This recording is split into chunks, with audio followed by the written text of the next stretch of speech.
Sub-Saharan Africa has been fundamental to the global prosperity of the advanced countries.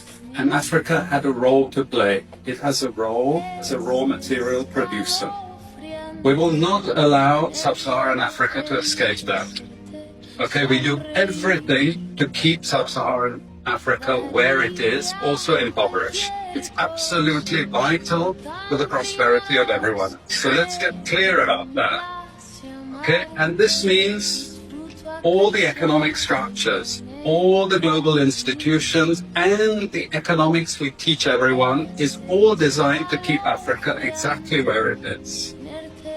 And whether it is Europe or US or now China, it's always the same. We need Africa to be impoverished because we need those raw materials and we need them dirt cheap. Okay, so that's the message. It doesn't mean to say that there's nothing Africans can do. Of course there is. This is what it's about. Because if Africa does do something different, I assure you living standards of all those in Europe and North America and Asia is going to fall. Okay? And that is a big price to pay. I assure you that the West is not going to allow that without a big fight. Okay, so the job of many Western academics is to convince Africans they have to keep doing what they're doing. Okay?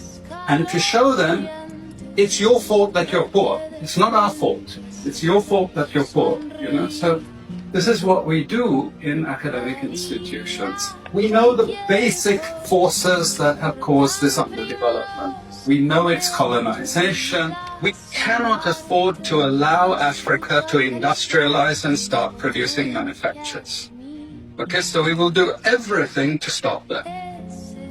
And I'm going to show you how we actually block that. We had East Asian rapid industrialization processes. So in the earlier period, we had Japan and Korea and Taiwan. Okay, rapid growth, sucking in raw materials from Africa, driving up the prices. After those countries finished industrialization, then Sub-Saharan African growth rate again fell. Sub-Saharan Africa is condemned to this role, just the supplier of raw materials, not a manufacturer. The currencies are collapsing of these countries, and many of them are Sub-Saharan African countries. After colonization ended, we needed new structures to keep these countries where they were. Okay? And the first of those is aid. Okay, we give them aid. Aid for what? Actually, we give them aid to keep repressive regimes in power. That's all. All the hypocrisy about transparency and democracy and bullshit like that, it's all bullshit. But it would go to country after country offering loans. And if the president did not accept the loan, they were killed. It's just economics. It's economic warfare. The rich declare war on the poor. It happens everywhere. It happens in a country. The rich control the government. Of course they do. You really believe you have democracy? Come on. I mean, go on. Who has all the subsidies and income support? US, Europe. The largest budgets in the world for supporting their farmers are Europe and US.